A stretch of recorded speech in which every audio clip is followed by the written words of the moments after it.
Baik, untuk membahas hal ini bergabung bersama kami melalui sambungan Skype ada Odang Muhtar, Perhimpunan Rumah Sakit Seluruh Indonesia dan anggota Kompartemen Jaminan Kesehatan. Pak Odang, selamat sore.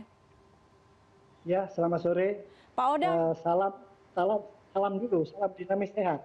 siap, terima kasih. Pak Odang, ini menjelang Lebaran rasanya kayaknya nggak elok gitu Pak kalau kita melihat pekerja-pekerja yang ada di garda terdepan justru tidak menerima haknya, khususnya adalah tunjangan hari raya. Nah, kalau kita melihat mandeknya dari pembayaran atau pembiayaan COVID-19 dari pemerintah, Pak Odang, mungkin nggak sih ini THR tidak bisa diberikan atau mungkin telat?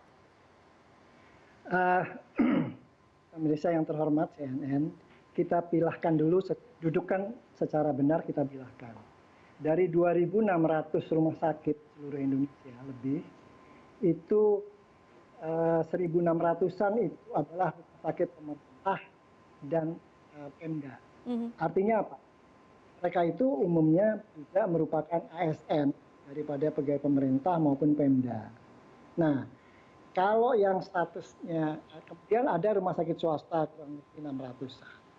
Nah, kalau yang statusnya itu pegawai PNS, tentu saja dia untuk THR-nya insya Allah aman.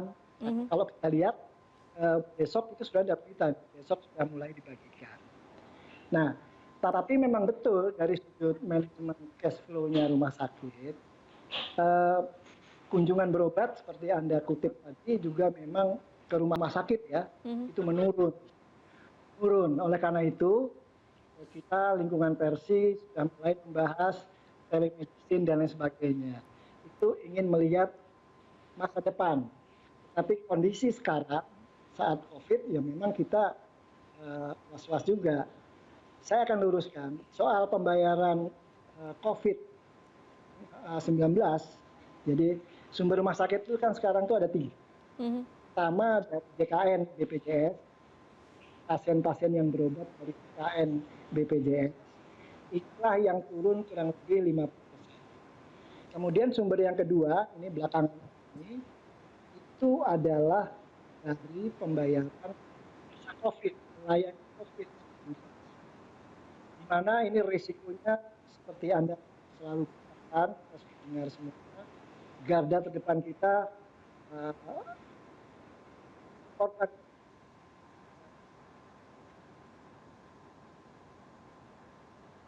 Baik. Pak Odang, mohon izin, nampaknya ada gangguan telekomunikasi antara Pak Odang dengan saya di studio CNN Indonesia. Boleh didekatkan Pak mic-nya? Oke, sudah bisa mendengar suara saya Pak Odang? Halo? Yes. Baik. Pak Odang, selanjutnya upaya apa yang kemudian harus dilakukan oleh instansi terkait agar rumah sakit ini baik swasta ataupun negeri bisa memenuhi kewajiban seluruh tenaga medis dan karyawannya? Ya, kita berharap tentu saja pembayaran dari, kan tadi saya sebutkan ada 3 sumber.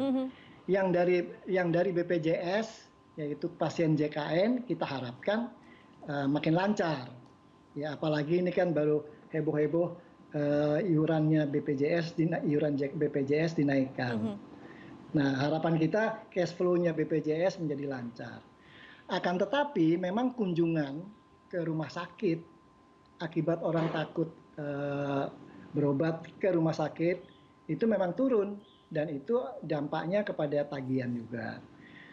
Nah, kemudian sumber yang kedua itu melayani COVID.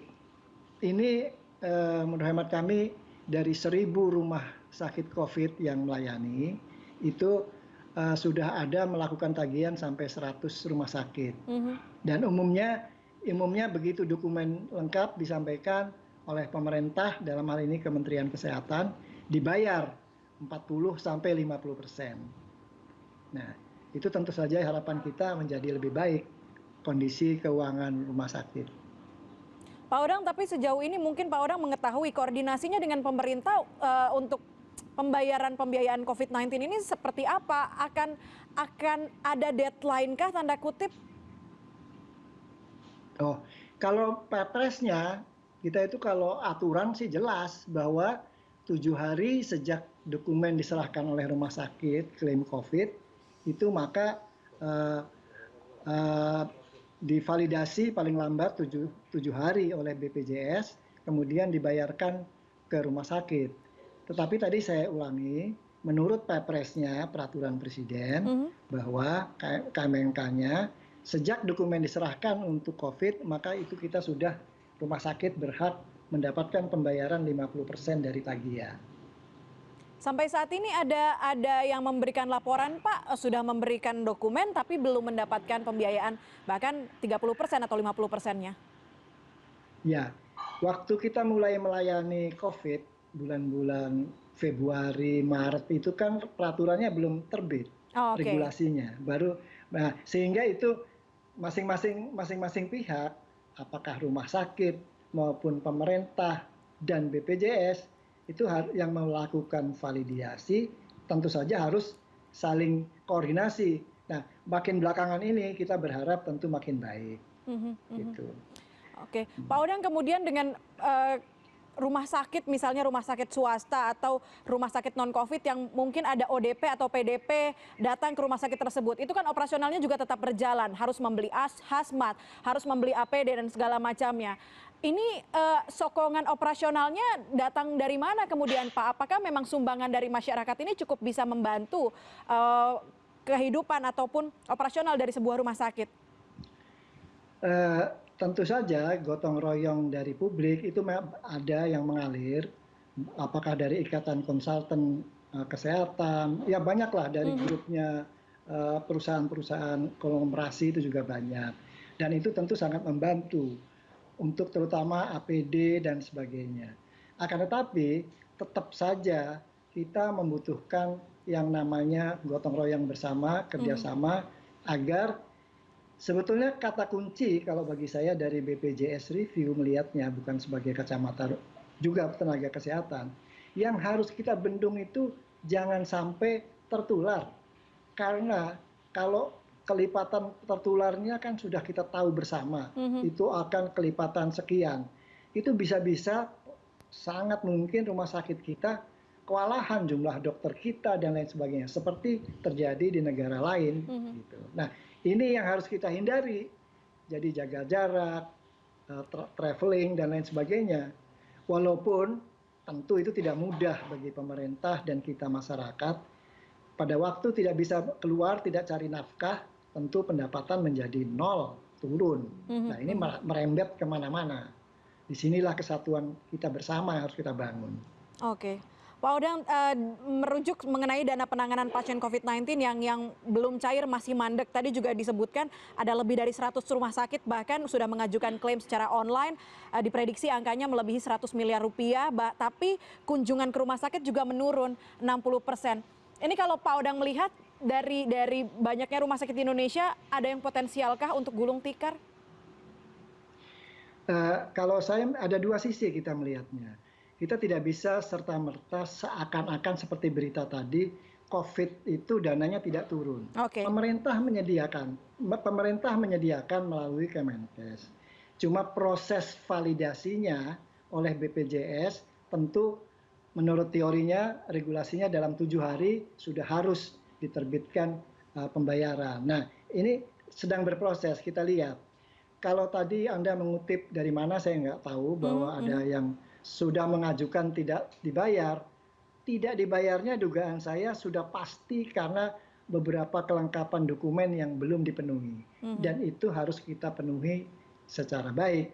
Karena jangan lupa, ini kan seperti hanya dana BPJS, apalagi dana COVID, itu adalah dana langsung APBN. Kita juga tidak ingin tergesa-gesa rumah sakit mendapatkan pembayaran, tetapi di ujung tahun nanti ada pemeriksaan dari BPKP, BPK, dan sebagainya, kita ada kekeliruan administratif.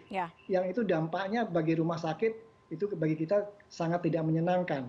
Coba kita lihat, rumah sakit ini kan dengan para dokternya, para medisnya, office boy-nya, melayani pasien di garda terdepan. Jangan sudahlah menghadapi risiko tertular dan berisiko nyawa meninggal, seperti yang sudah terjadi, itu kita juga masih dihimpit tanda kutip oleh kekeliruan administratif di belakang hari. Kita tidak mau, kami sebagai perhimpunan, kami ingin tetap menjaga agar semua rumah sakit terlindungi dari tuntutan-tuntutan yang tidak perlu. Baik, baik Pak Odang, terima kasih. Tadi juga Pak Odang menyebutkan regulasinya baru, ini prosesnya juga masih berjalan. Kita harus lihat nanti seperti apa realitanya di lapangan. Semoga cepat dan semoga garda terdepan ini para tim medis dan juga karyawan rumah sakit bisa selalu menangani para pasien, khususnya pasien COVID-19. Pak Odang Muhtar dari anggota Persi, terima kasih banyak sudah bergabung bersama kami. Silakan. Boleh tambahkan sedikit? Boleh, silakan Pak. Kita terbiasa sebagai bangsa yang tangguh menghadapi bermacam-macam tantangan. Kita ini menghadapi COVID juga kita harus bersatu, bisa stop penularan untuk menyelamatkan para medis kita. Jangan tertular karena membeludaknya pasien COVID. Terima kasih CNN. Oke, kita harus saling jaga ya Pak. Pak Odang Muhtar, terima kasih banyak anggota Kompartemen Jaminan Kesehatan dari Persi telah bergabung bersama kami di CNN Indonesia.